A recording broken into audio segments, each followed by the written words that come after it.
Hello everybody. तो आज जो है वो मैथ्स का एक बेहतर सीरीज लेकर आया हूँ। इस सीरीज में मैं लेक्चर बाय लेक्चर दूंगा और पूरा वॉल्यूम एंड सरफेस एरिया को ख़त्म करूँगा।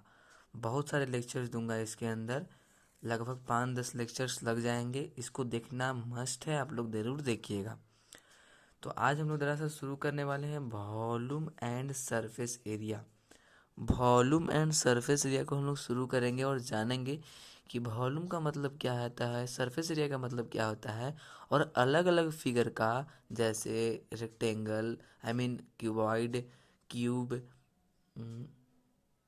उसके बाद सिलेंडर, कोन, हेमीस्फेयर, स्फीयर, ये सारे का वॉल्यूम और सरफेस एरिया क्या क्या होता है, इन सारे चीज़ों को जानेंगे। पहले चीज़ को हम लोग जानेंगे वॉल्यूम के बारे में। वॉल्यूम का मतलब क्या होता है?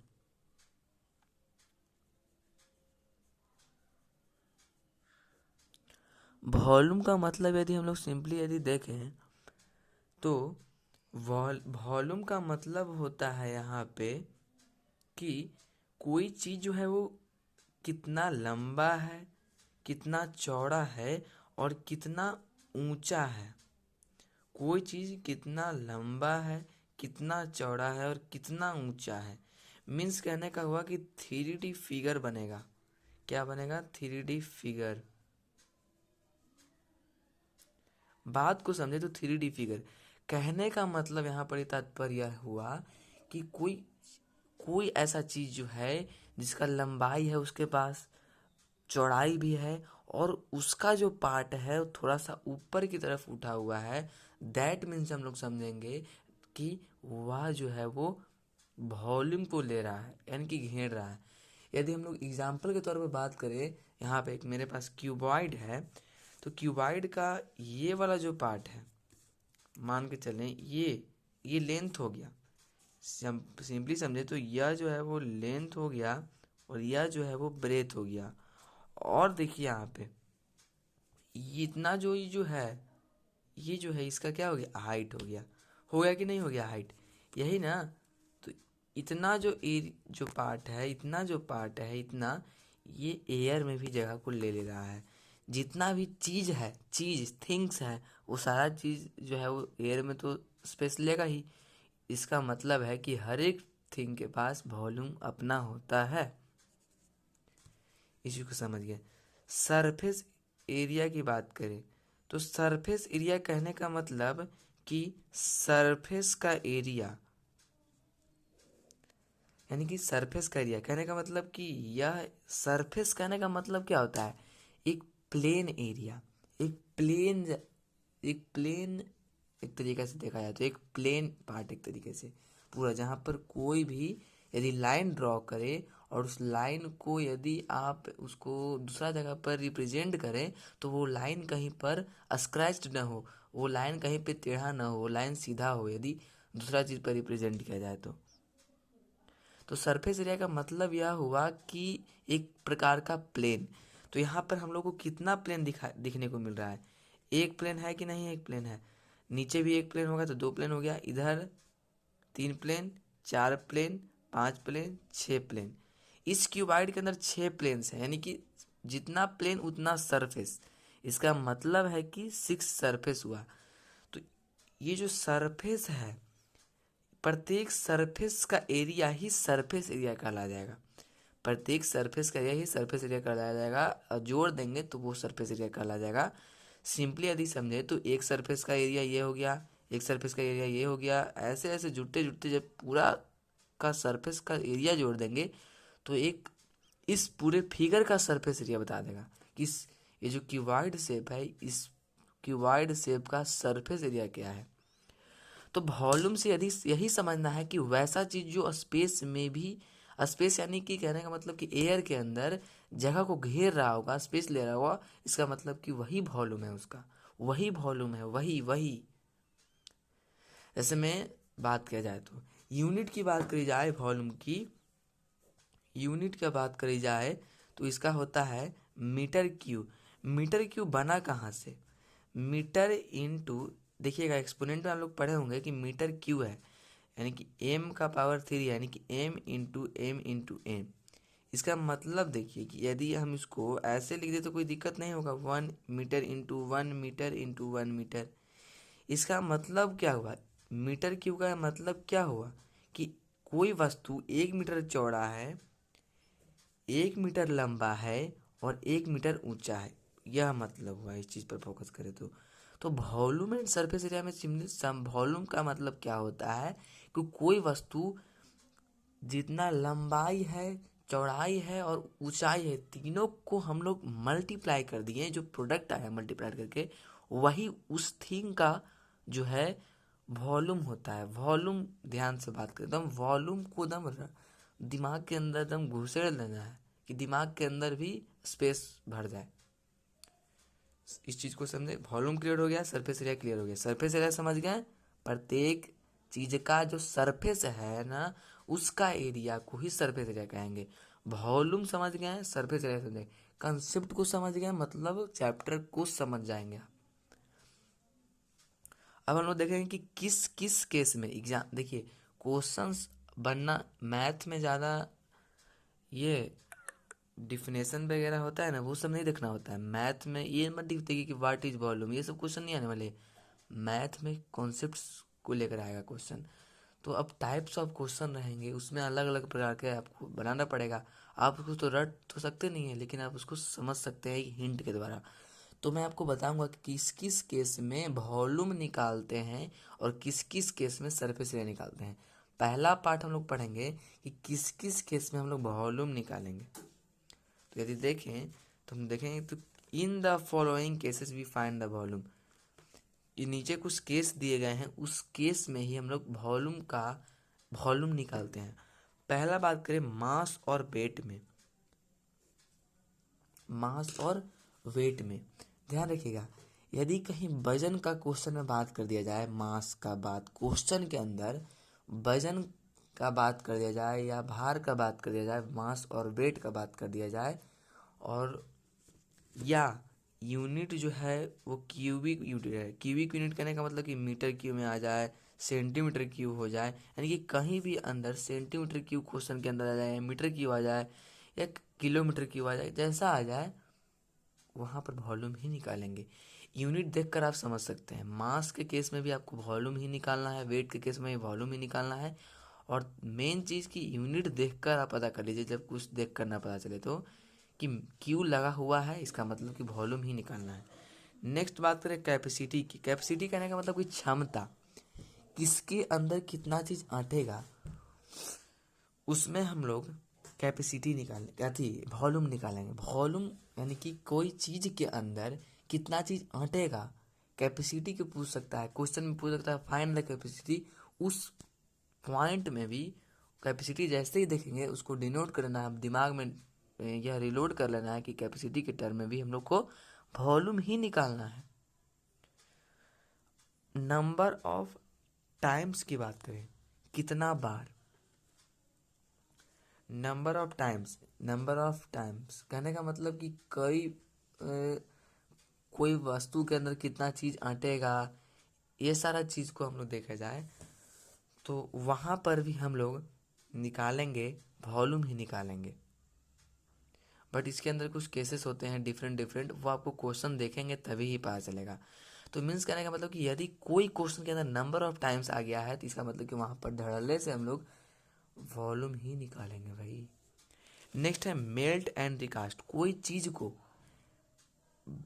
कोई एक चीज़ है उस चीज़ को दूसरा चीज़ में बना दिया गया हो, उस केस में भी हम लोग वॉल्यूम ही निकालेंगे। मीन्स कहने का हुआ, मीन्स कहने का हुआ कि यह एक चीज़ है, क्यूबाइड है, इस क्यूबाइड से हम लोग एक मान लिए कि पेपर बना दिए। ये क्वेश्चन में आएगा कि cuboid is melted and recast into a paper, तो इस कंडीशन में भी अपने को वॉल्यूम ही निकालना है। तो जहाँ पर भी आपको नज़र पड़ रहा है इसको याद कर लीजिएगा, अपने मन में इसको एकदम पूरा एक तरीके से याद कर लीजिएगा, एकदम समझ कर याद कर लीजिएगा। मेल्ट एंड रिकास्ट का कहीं भी बात आएगा, चर्चा आएगा, मेल्ट एंड रिकास्ट को दूसरा वर्ड में भी पूछ सकता है, लेकिन समझना आपको मेल्ट एंड रिकास्ट से ही है। कहीं भी पूछ देगा तो आपको वॉल्यूम वाले कंसेप्ट पर ही बनेगा। तो वॉल्यूम मेल्ट एंड रिकास्ट पर दो चीज़ हो सकता है, मटेरियल यूज टू मेक, पहला चीज़ तो हो सकता है कि नंबर ऑफ टाइम्स, यानी कि कितना, इसको आप इतना चीज़ को याद कर लीजिएगा। मैं आपको बता दे रहा हूँ, आगे चलकर इसका यूज मैं बताऊँगा, क्योंकि अभी एक साथ में बताऊँगा तो समझ में उतना नहीं आएगा, लेकिन इसको आप ज़रूर लिख लीजिएगा अपने नोटबुक में। मैं जैसे जैसे बता रहा हूँ उसको लिख लीजिएगा। मैं 100% कहता हूँ वॉल्यूम एंड सरफेस एरिया आपको 100% समझ में आएगा। तो यदि नंबर ऑफ टाइम्स पूछ रहा है, यानी कि एक क्यूबाइड है, मान लीजिए एग्जाम्पल के तौर पर लें, और उस क्यूबाइड से पेपर बनाया गया, क्यूबाइड से पेपर बनाया गया, तो ये क्वेश्चन पूछ सकता है कि आपको पेपर का वॉल्यूम दे दिया गया है और क्यूबाइड का ये वॉल्यूम दे दिया गया है, सपोज किया जाए तो अब ईच प्रत्येक पेपर का वॉल्यूम दे दिया गया है और जिसको से बनाया गया है पेपर उसका वॉल्यूम दे दिया गया है। अब पूछ रहा है कि कितना पेपर बनेगा, तो उस केस में भी हम लोग वॉल्यूम ही निकालेंगे। और कैसे निकालेंगे कि ये जो जिससे बनाया गया उसका वॉल्यूम और डिवाइड दे देंगे जिसको बनाया जा रहा है, यानी कि volume of melt body upon volume of the cast body. इस चीज़ को समझे। अब बात करें इफ डायमेंशन रिक्वायर्ड, यदि डायमेंशन पूछेगा तो मीन्स कहने का मतलब कि यदि एक क्यूबाइड से हमने पेपर बनाया और उन दोनों का वॉल्यूम दिया हुआ है, क्यूबाइड का ये वॉल्यूम दिया हुआ है और उसका ये वॉल्यूम दिया हुआ है, दोनों का वॉल्यूम दिया हुआ है, एक चीज़ से दूसरा चीज़ बना दिया गया, लेकिन उसका एक लेंथ नहीं दिया या ब्रेथ नहीं दिया या हाइट नहीं दिया, कोई एक चीज़ नहीं दिया या दो चीज़ नहीं दिया है, उस केस में भी हम लोग क्या करते हैं, volume of melt body is equal to volume of recast body. कोई एक चीज़ को, इसी चीज़ को एक पूरा एक पेपर में ही बना देना, तो इसका मतलब है कि इसका वॉल्यूम उसका वॉल्यूम बराबर होगा, एक ही चीज़ बना देना। इससे यह एक चीज़ है, इससे से हम लोग एक ही चीज़ बना दिए पूरा पूरा इसका वॉल्यूम यूज करके, तो उसका वॉल्यूम और इसका वॉल्यूम बराबर हो जाएगा, इस चीज़ को समझे तो। और यदि डायमेंशन रिक्वायर्ड करना है तो volume of melt body is equal to volume of recast body. Next बात करें कि यदि बात अगर ऐसी बन जाए कि सपोज करी जाए कि कोई ऐसा चीज़ है, मटेरियल यूज टू मेक की बात करी जाए, मतलब कि कोई एक वस्तु है उसमें ऐसा कुछ दिखाई दे रहा है और पूछा जा रहा है कि इसमें कितना मटेरियल यूज हुआ है, यानी कि कोई भी वस्तु को बनाने में कितना मटेरियल यूज हुआ है, वह भी वॉल्यूम वाले कॉन्सेप्ट पे बनेगा। और वो कैसे बनेगा, जैसे मान लीजिए कि यह बनाने में कितना मटेरियल लगा है उसको कैसे निकालेंगे, तो यह वाले फिगर का वॉल्यूम और यह पूरा वाला फिगर का वॉल्यूम निकाल लेंगे तो मटेरियल निकलेगा, क्योंकि मटेरियल तो यहीं यहीं न भरा हुआ है, बाकी जगह तो भरा ही नहीं हुआ है, सिर्फ यहीं भरा हुआ है। तो इसको निकालने के लिए, इधर वाले निकालने के लिए ये पूरा में से छोटा को हटा देंगे तो निकल जाएगा। तो वॉल्यूम मटेरियल बनाने में कितना लगा वह भी क्वेश्चन में देख लेंगे, तो वहाँ पर वॉल्यूम ही निकालना है अपने को। अब यदि आप समझे, in the case of Archimedes principal, यदि क्वेश्चन में आर्किमिडीज प्रिंसिपल पर बेस्ड है, यदि क्वेश्चन में आर्किमिडीज प्रिंसिपल पर क्वेश्चन बेस्ड है, तो उस कंडीशन में भी हम लोग volume and surface area, volume and surface area पर ही बनाएंगे। क्वेश्चन में आर्किमिडीज प्रिंसिपल पर यदि कंसेप्ट दिया गया है, क्वेश्चन दिया गया है, यदि क्वेश्चन में कंसेप्ट आर्किमिडीज प्रिंसिपल का आ रहा है, तो समझ जाएंगे कि वह क्वेश्चन जो है वो वॉल्यूम एंड सरफेस एरिया से ही बनेगा। अब आर्किमिडीज प्रिंसिपल क्या होता है, यह मैं तभी समझाऊंगा आपको, प्रैक्टिकल भी समझाऊंगा और डेफिनेशनली रूप से भी समझाऊंगा, तब जब मैं क्वेश्चन करवाने जाऊंगा topic by topic, types of question के आधार पर अलग अलग क्वेश्चन अलग अलग प्रकार के मैं करवाता रहूँगा। तो इस चीज़ को अभी ऊपरी ऊपरी तरीके से समझ लीजिए, बाकी मैं डीपली हर एक पॉइंट को, जितना भी पॉइंट मैं बता रहा हूँ उस पॉइंट से लगभग 5 से 10 क्वेश्चन बनता है। तो समझिए कि 6 पॉइंट बताया, यानी कि 10 क्वेश्चन, यानी कि 60 क्वेश्चन बना ही रहेगा, वॉल्यूम से ही 60 क्वेश्चन बनेगा। कोई एक फिगर पर वॉल्यूम से 60 क्वेश्चन बनेगा, तो 5 फिगर है, यानी कि 5 फिगर, यानी कि वॉल्यूम से कुल मिलाकर इस चैप्टर में 300 क्वेश्चन मैं बनवाने वाला हूँ आपसे। मिनिमम क्वेश्चन मैं आपसे 100 बनवा दूंगा, 50 बनवा दूंगा, 50 मिनिमम क्वेश्चन। अब मैं बात करने जा रहा हूँ यूनिट्स के बारे में। हम लोग बहुत ज़रूरी समझेंगे यूनिट्स के बारे में। हाँ, एक चीज़ को ध्यान रखिएगा कि सरफेस एरिया किस किस केस में निकालेंगे, तो ध्यान रखिएगा कि सरफेस एरिया हम लोग नंबर ऑफ टाइम्स में निकालेंगे, ज़्यादा हम लोग उसमें फोकस नहीं करेंगे, क्योंकि ज़्यादा हम लोग वॉल्यूम से ही आता है। सरफेस एरिया डायरेक्टली क्वेश्चन में पूछ देगा कि find the surface area, surface area question में डायरेक्टली पूछ देगा, लेकिन समझे यदि तो सरफेस एरिया आप लिख सकते हैं कि सरफेस एरिया जो है यदि कहीं पे पेंटिंग हो रहा है तो उस कंडीशन में सरफेस एरिया निकालेंगे, ना कि वॉल्यूम निकालेंगे। कहीं पे पेंट किया जा रहा है, कोई भी वस्तु को पेंट किया जा रहा है, तो उस कंडीशन में हम लोग क्या करेंगे, सरफेस एरिया ही निकालेंगे। दूसरा बात कह जा रहा है कि एक हॉल है, उस हॉल के अंदर आदमी जा रहा है, तो आदमी जा रहा है तो उसमें कितना, सॉरी, एक हॉल है, उस हॉल के अंदर टाइल्स लगाना है, तो कितना टाइल्स रिक्वायर्ड है, या ये सारा चीज़ सरफेस एरिया वाले कॉन्सेप्ट पे बनेगा। वॉल्यूम पर तभी बनेगा जब स्पेस में जगह एक तरीके से घेरेगा और रो बाय रो होगा तब। ये दोनों केस एक दूसरे से इंटर रिलेटेड है, वॉल्यूम वाले नंबर ऑफ टाइम्स में और surface area number of times एक दूसरे से रिलेटेड है। ये आपको क्वेश्चन देकर आपको पता लगाना पड़ेगा, यूनिट देकर पता लगाना पड़ेगा कि हमको वॉल्यूम निकालना है या सरफेस एरिया निकालना है। अभी मैं बताना होगा कि किस किस क्वेश्चन में वॉल्यूम निकालना है और सरफेस एरिया निकालना है। यूनिट की बात करी जाए, इसको आप ज़रूर लिख लीजिएगा, ये पूरा चीज़ को आप ज़रूर लिख लीजिए, जितना भी चीज़ मैं बोल रहा हूँ ये सारा चीज़ को आप ज़रूर लिख लीजिएगा। मैं बहुत ही इंपॉर्टेंट चीज़ से बता रहा हूँ, बहुत ही इंपॉर्टेंट है चीज़ को, बहुत इंपॉर्टेंट, इसको ज़रूर लिख लीजिएगा। अब यूनिट फॉर मेजरमेंट, नापने के लिए कौन कौन सी यूनिट की ज़रूरत पड़ेगी वॉल्यूम और सरफेस एरिया में, तो याद कर लीजिएगा। आर डी शर्मा के बुक के फ्रंट पेज में ही दिया हुआ है, याद कर लीजिएगा आप इस चीज़ को कि 1 सेंटीमीटर में 10 मिलीमीटर, 1 डेसीमीटर में 10 सेंटीमीटर, 1 मीटर में 10 डीएम, 1 डेकामीटर में 10 डी मीटर, 1 हेक्टोमीटर में 10 डैम डेकामीटर, 1 किलोमीटर में 10 हेक्टोमीटर और 1 माइक्रोमीटर में 10 किलोमीटर। इस चीज़ को याद कैसे करिएगा कि क्या करिएगा ना, कि आप ऐसे याद करिएगा, centi decimetre deca hecto kilo myria. इसको आप रटिएगा 5 बार 10 बार, 5 दिन लगता रहेगा, इसको रटिएगा ना तो सारा चीज़ याद हो जाएगा। तो कैसे याद करना है, centi decimetre deca hecto kilo myria, इसको ऐसे लिखना है जिसमें मैंने देखा। तो centi deci metre deca hecto kilo myria, अब 1 लगा देना है, अब बराबर ऐसे कर देना है। 1 सेंटीमीटर में 10 मिलीलीटर, इसको सिर्फ याद कर लेना है, 1 सेंटीमीटर में 10 मिलीमीटर। अब 1 डेसीमीटर जो है वो इसको पर चल जाएगा और 10 सेंटीमीटर कर लीजिएगा। ऑब्जर्व करिएगा, 1 मीटर को आप 10 डीएम लिख दीजिएगा और 1 डेकामीटर को 10 मीटर लिख दीजिएगा और 1 हेक्टोमीटर को 1 डैम लिख दीजिएगा और 1 किलोमीटर को 10 हेक्टेयर लिख दीजिएगा, 1 मिलीमीटर को 10 किलोमीटर लिख दीजिएगा। यानी कि इसका जो है यहाँ पर लिखाएगा 10 के रूप में, इसका जो है इसका यहाँ जो है वो इसका 10 के रूप में यहाँ लिखाएगा, ऐसे ऐसे लिखाते चल जाएगा। तो यहाँ मैं आपको रिमेंबर करवाने के लिए कह रहा हूँ, ये बहुत ही इंपॉर्टेंट है। इस चीज़ को आप याद कर लीजिएगा ना, तो क्वेश्चन में आपको यूनिट बहुत अलग अलग करके पूछेगा, आपको बहुत काम आएगा, बहुत काम आएगा, मतलब बहुत काम आएगा। और एक तरीके से बात करें तो वॉल्यूम में मिलीलीटर और लीटर की भी बात आ जाता है। तो 1 मिलीलीटर में 1 सेंटीमीटर क्यूब होता है, यानी कि 1 सेंटीमीटर लंबा है, 1 सेंटीमीटर चौड़ा है, 1 सेंटीमीटर ऊंचा है, तो उस चीज़ के अंदर 1 मिलीलीटर अटेगा कोई भी चीज़। और 1 लीटर में 1000 सेंटीमीटर क्यूब होता है, 1000 लीटर में 1 मीटर क्यूब होता है, 1 डेसीमीटर क्यूब में 1000 सेंटीमीटर क्यूब होता है, 1 मीटर क्यूब में 1000 डेसीमीटर क्यूब होता है, 1 किलोमीटर क्यूब में 10⁹ मीटर क्यूब होता है।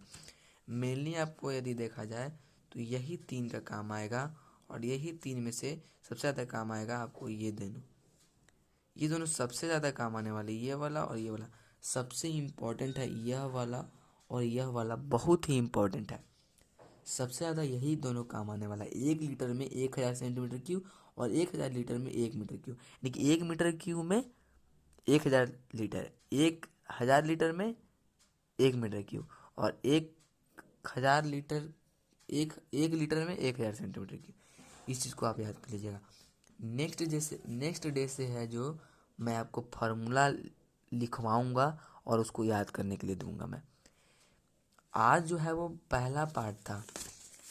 आज हमने क्या क्या पढ़े देख लीजिए, समझिए। आज हम लोग देखिए पहला पार्ट पढ़े कि वॉल्यूम क्या होता है और सरफेस एरिया का मतलब क्या होता है और इनके केसेस के बारे में पढ़ें। दूसरा कॉन्सेप्ट देखिए, कॉन्सेप्ट 1 क्या पढ़े हम लोग, कॉन्सेप्ट 1 पढ़ें कि वॉल्यूम क्या होता है, सरफेस एरिया क्या होता है, उसके कैसे जाने, पहला कॉन्सेप्ट। दूसरा कॉन्सेप्ट हम लोग यह जाने कि वॉल्यूम को बनाने में कौन कौन सा यूनिट होता है। दो ही कॉन्सेप्ट मैंने आपको बताया है, दो ही कॉन्सेप्ट मैं आपको बताया है। इन दोनों कॉन्सेप्ट को आप लिख लीजिएगा अपने कॉपी में, इसको याद कर लीजिएगा बस। नेक्स्ट डे आपको एक लेक्चर और लूँगा और उस लेक्चर में सारा का फार्मूला लिखवा दूंगा, उसको आपको एक शीट पर लिख लेना है।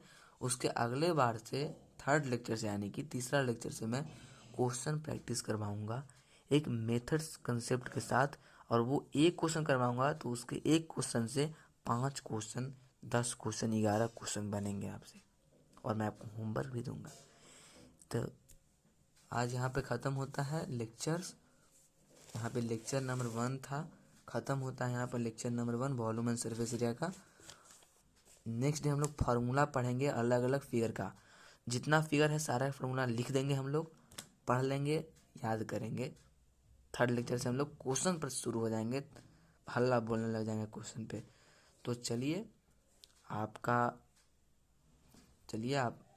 आपने AVJ class 9th and 10th जो है चैनल है, इस पर आपने देखा है अब तक, अभी तक देख रहे थे आप लोग, तो धन्यवाद आप सभी को।